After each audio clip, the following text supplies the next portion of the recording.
Good evening, friends.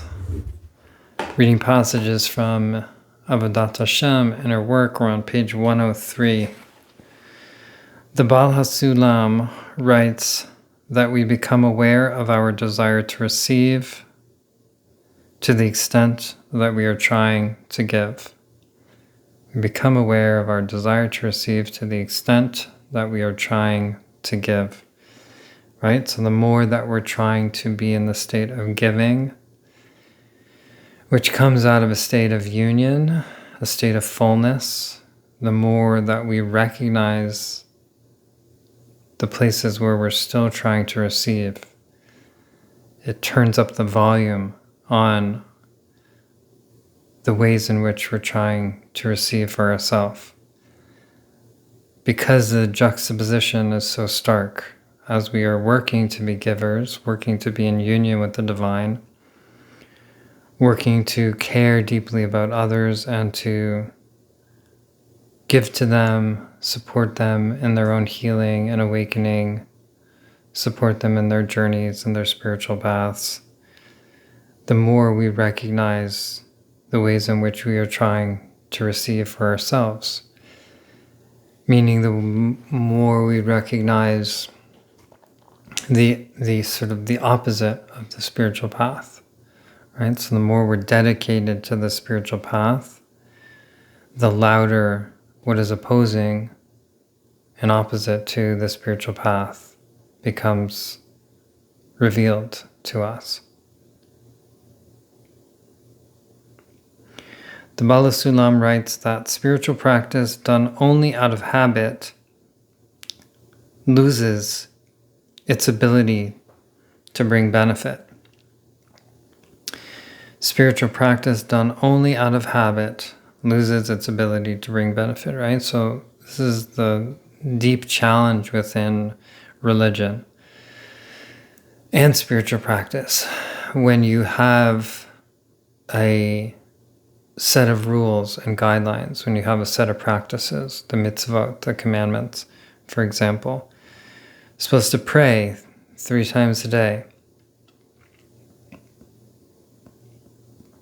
Supposed to pray very particular prayers, the same prayers every day. It can become very, very mechanical and habitual.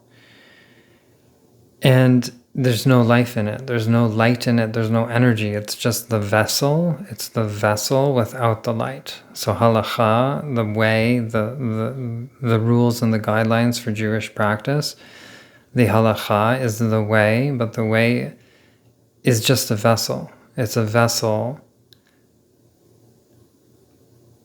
without the light. It needs the light. So, when you have the vessel, but there's not the intention for real awakening and deep connection, it's only habitual, then you do not have the light associated with it, and then it just is an empty vessel. We do not need to hope that redemption will come in an external way. The essence of redemption is something internal that already exists within ourselves and only needs to be revealed. We do not need to hope that redemption will come in an external way. The essence of redemption is something internal. So when we think about redemption, a lot of times, again, in the mainstream, it's thought of as this thing that's going to happen outside of us, that the Messiah comes in on a white donkey and brings about the Messianic era and brings about the Geulah, the redemption, the final redemption, and ends the reality of the Galut paradigm, the exile paradigm, right? That's in this external way, this thing that's happening outside of us, that then we are enfolded into. But the Rav says we don't need to hope that redemption will come in an external way. The essence of redemption is something internal, right? It happens inside. The redemption, the third temple, as we talked about, happens inside. that already exists within ourselves. It's already here. It already is existing. We are already part of it. We're already plugged into it. It is existing and only needs to be revealed. It only needs our revealing of it within ourselves. So we are already in a state of union, right? That's this underlying truth of reality, which is that all is one already. All is already perfect. That is the right line of consciousness. That everything is already in a state of union and perfection, and there's nothing to be done. So that is the underlying reality that already exists within ourselves. What we are here to do on this planet is to reveal that, in ourselves and then help reveal it around us. By revealing it in ourselves, we reveal it to the world around us, and we, like we were talking about last night, we put that light on in the collective consciousness. We add our own light to the collective, which then turns up the light of the entire collective with our one light.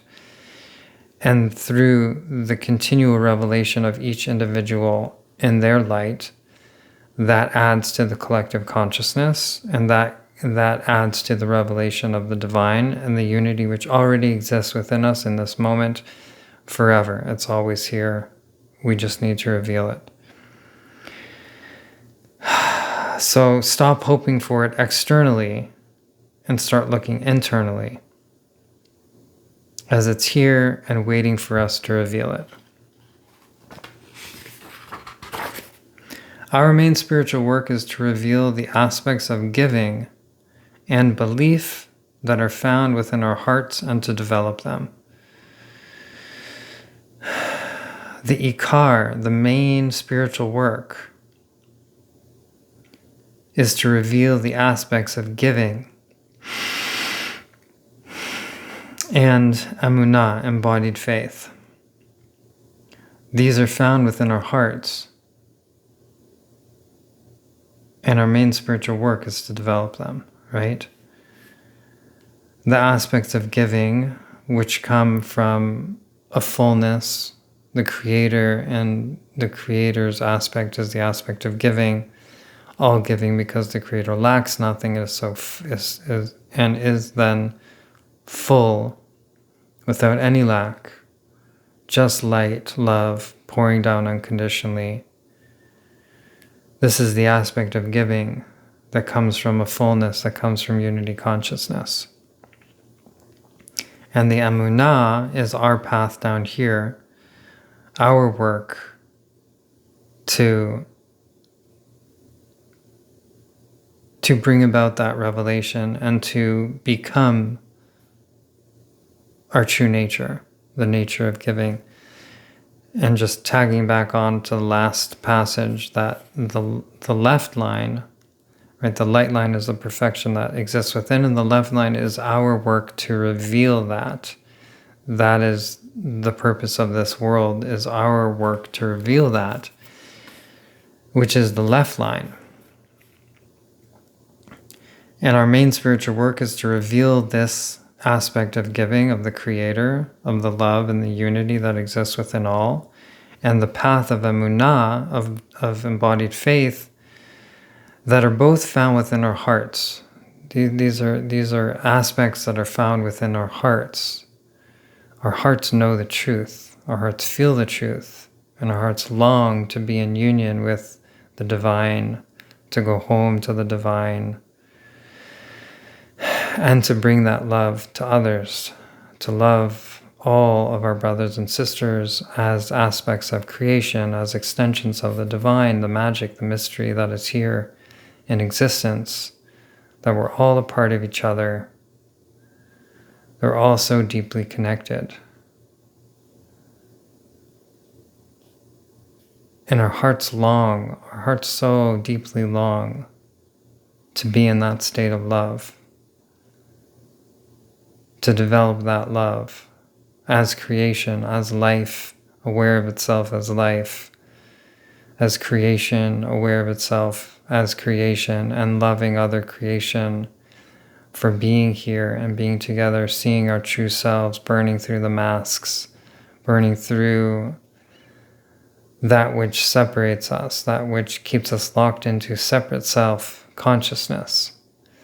And our hearts just long to pierce through all of that and reveal the light, the truth of our unity and our connection, and the love that is already flowing between us, that we're here.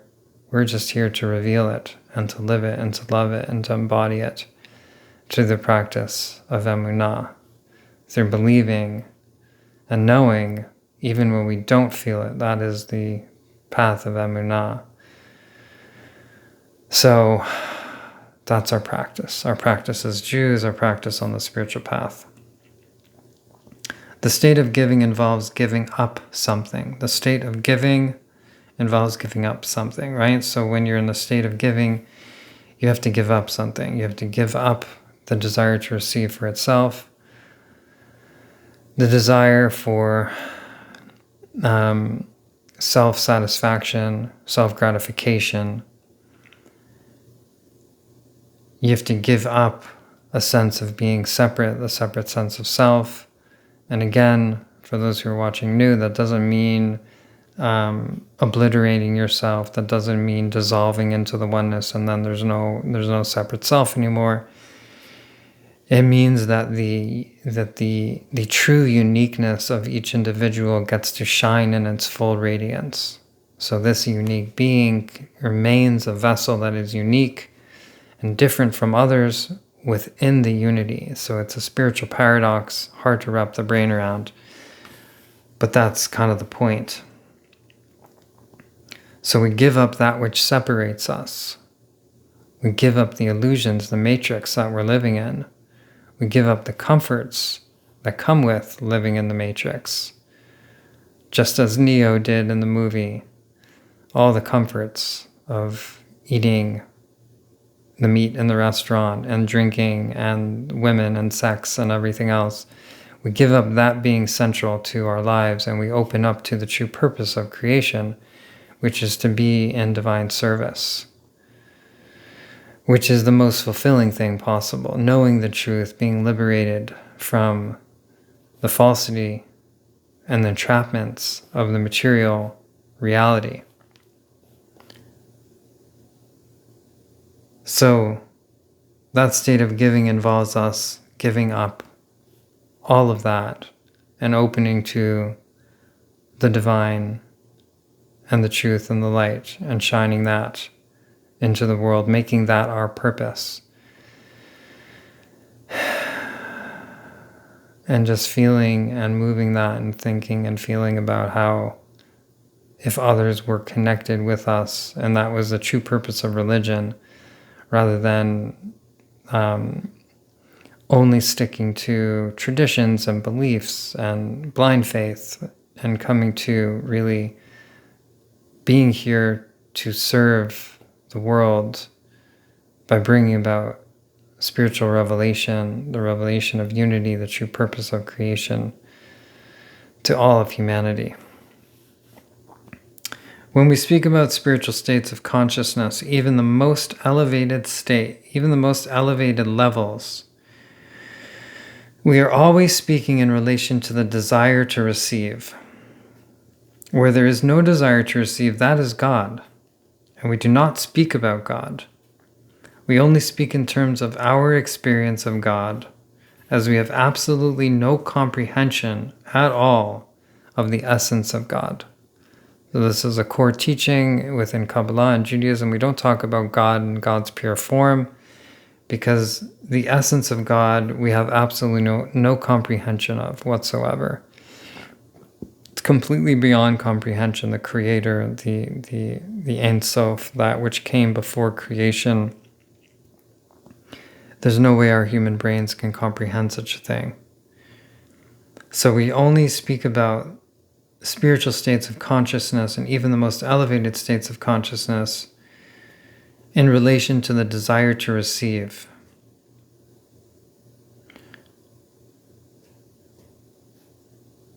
Because it is our desire to receive that light from God, So the further we progress on the path, the greater our desire to receive becomes, because the greater light it is that we're trying to receive, the greater amounts of actual spiritual pleasure we're trying to receive. We let go of all the lower desires for the lower pleasures of the world, and we come to desire greater and greater to be in union with the divine. The greatest pleasure, the greatest desire that we could possibly have, to be in union with the divine and to be in service of the divine. So each of those elevated spiritual levels and spiritual states of consciousness are connected to our desire to receive, because they're expanding our desire to receive higher and higher levels of consciousness or states of consciousness. And each time we progress on the spiritual path, we let go of the lower level that we were being nourished by, that we were receiving pleasure from. We have to let that go to then reach forth towards a higher level of consciousness, a higher level of divine union, a higher level of service of the divine.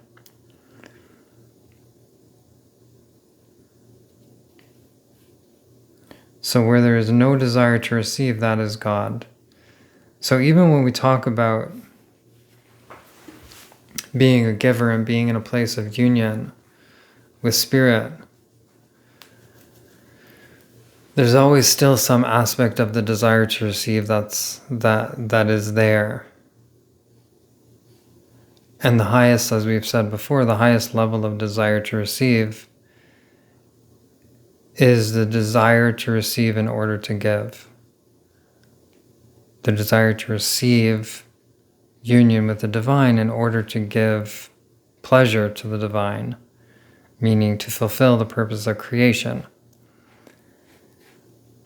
So we always maintain some level of desire to receive, because even when we're receiving that highest light of union with the divine, we're in a state of receiving in order to give, in order to be in divine service.